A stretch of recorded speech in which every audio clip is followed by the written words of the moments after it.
Hi, friends. My name's host Eric. I'm the host of Talking with Famous People, and I would like to talk about the importance of cognitive functions in a broad or universal sense rather than in any particular sense.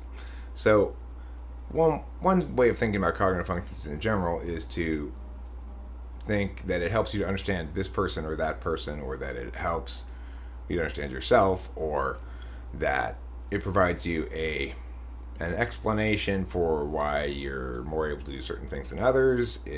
There's lots of other various particularized explanations, but one general explanation is that it's the correct frame of reference for psychology, which is to say, if we want to understand people correctly, we need to have a model that doesn't just explain everybody else, but that explains why you're explaining everybody else as a psychologist. Traditionally, in philosophy or psychology or whatever, the goal has been to exclude the author from the equation so that you can present an objective understanding of reality. The cognitive function model presents an objective understanding of reality that is inclusive of the self. In other words, it explains why I'm explaining this, which heretofore we haven't had anything that does that. So I wanted to share a couple of comments and my responses to them, because I think they're effective ways of expressing why it's what we're doing with typology is not, while typology itself is non-normative, what we are doing in promoting typology has a normative angle, which is to say it is a universal good. It helps the world to function more effectively. So Pedro Paulo Biancani says, "It's incredible how well you understand FI, Eric. I guess it's the nature of that as polar, right? You can parse out logically how your polar works because your polar is parsing emotionally." Well, that's probably partially true, but I think it's a little simpler than that. In other words, it's not about me or ENTP or whatever. It's about my particular situation as an ENTP. I just think it's thanks to cognitive functions. FI polar with NE, ENTP desperately needs an abstract framework through which to understand the self. Yet, most every example of philosophy-style analysis is the author excluding the self and presenting a purportedly objective model of reality. The problem is that any correct model also explains why the philosopher is writing that book. Cognitive functions offers, at last, an encompassing, inclusive of self model that's not arbitrary or subjective. It's very liberating for a map to find type like mine. So, a correct map then is going to confer onto the individual the correct amount of particularism and the correct amount of universalism. So, personality, if we were to define it, is those aspects of the self that don't change across time, which is one good, meaningful, operationalizable definition, as opposed to other definitions which are vague and try not to be operationalizable, which means you can't exclude anything.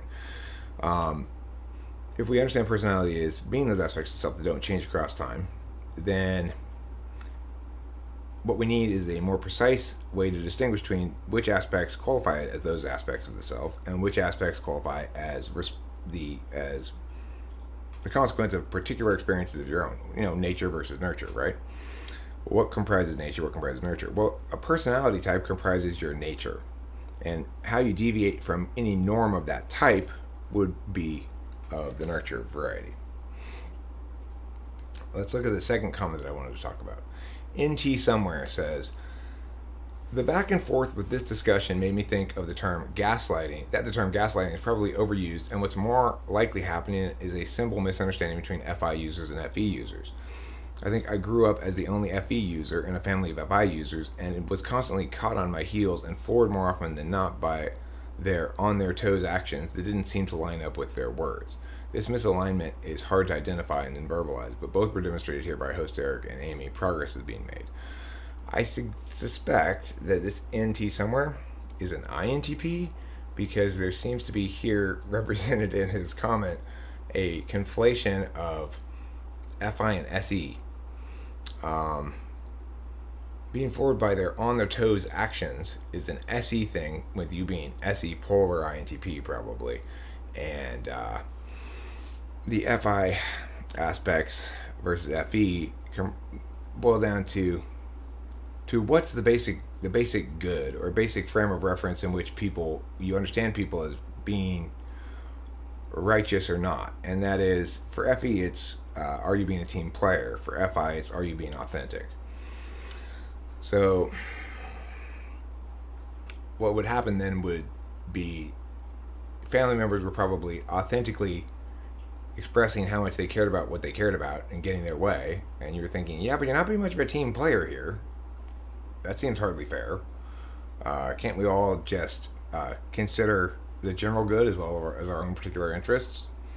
Is going to be the conflict between FI and FE there. So let's see what my response is. I don't address the specific thing I just mentioned there in the response, but great observation here regarding gaslighting. As often as not, it is likely just frame bias being imposed unknowingly by people who don't have a normatively neutral frame of reference like that which cognitive functions provides as an alternative to projecting their own frame of reference. So what I mean here is you might not incorrectly say that Rachel was gaslit by her family and the mental health facility that she went to in New York for a long time. But to conclude that all those people who were gaslighting her, quote unquote, were narcissistic would be incorrect. Instead, they were ignorant and projecting their own frames of reference. She had a couple of TE DOMs trying to impose TESI frames of reference upon her mental health and actively, overtly, repeatedly rejecting her own NI conclusions and putting pressure on her to justify those with SI, 8-slot stuff. It put her in an impossible situation.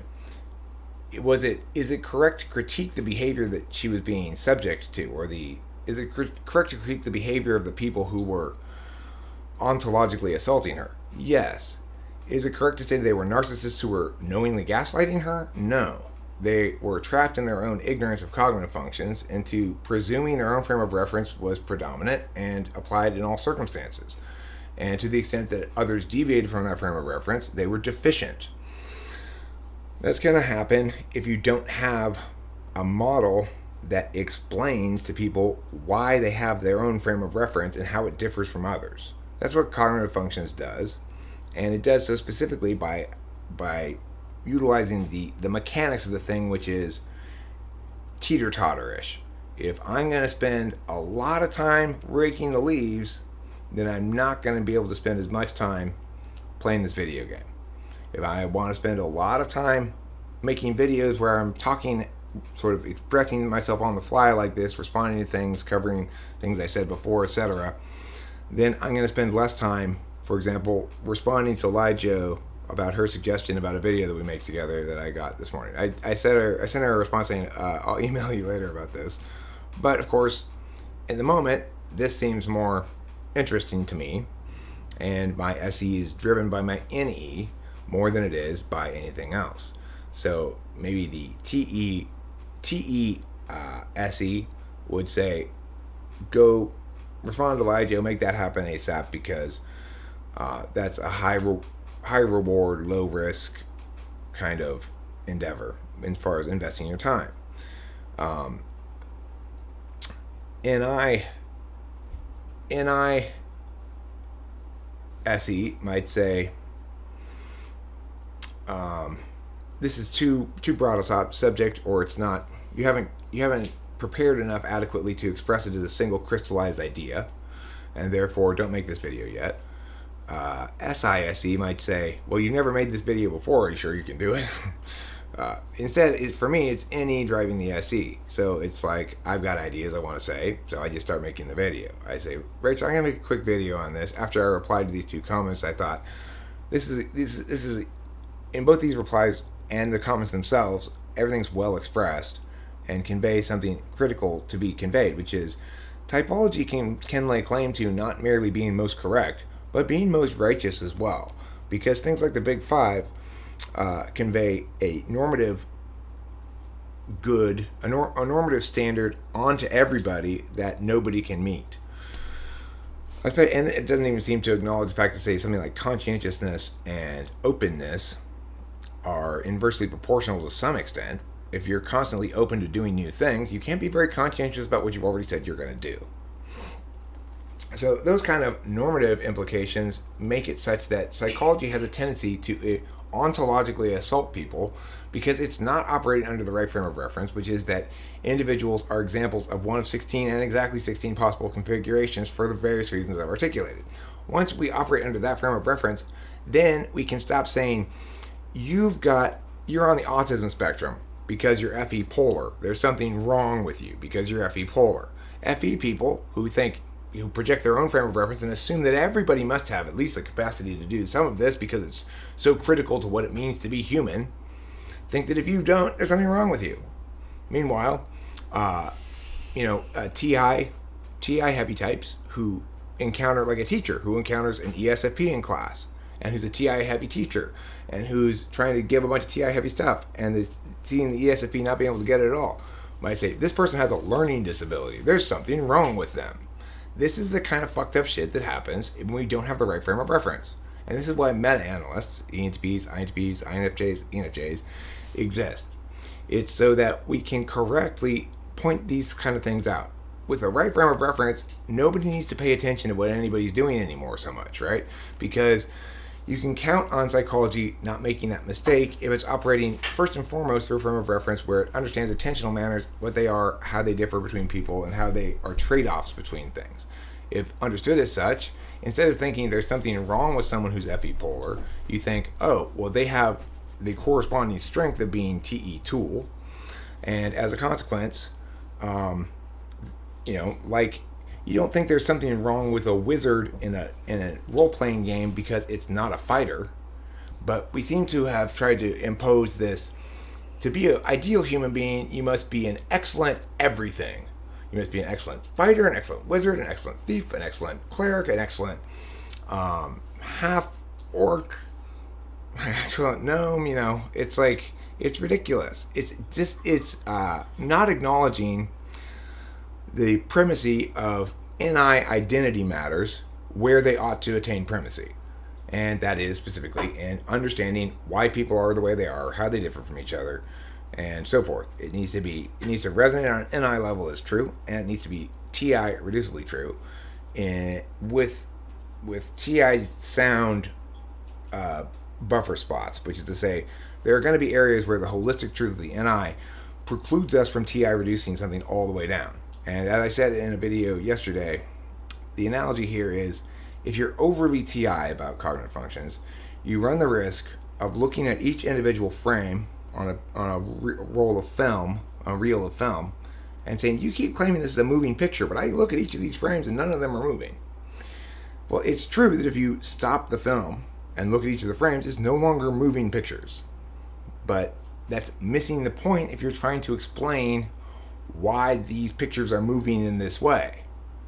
So that's all I have to say about this today. Is remember, we do God's work when we promote the right frame of reference, which allows each individual the legitimacy their particular configuration deserves, and doesn't try to tell people what's wrong with them simply because they differ from our own configuration.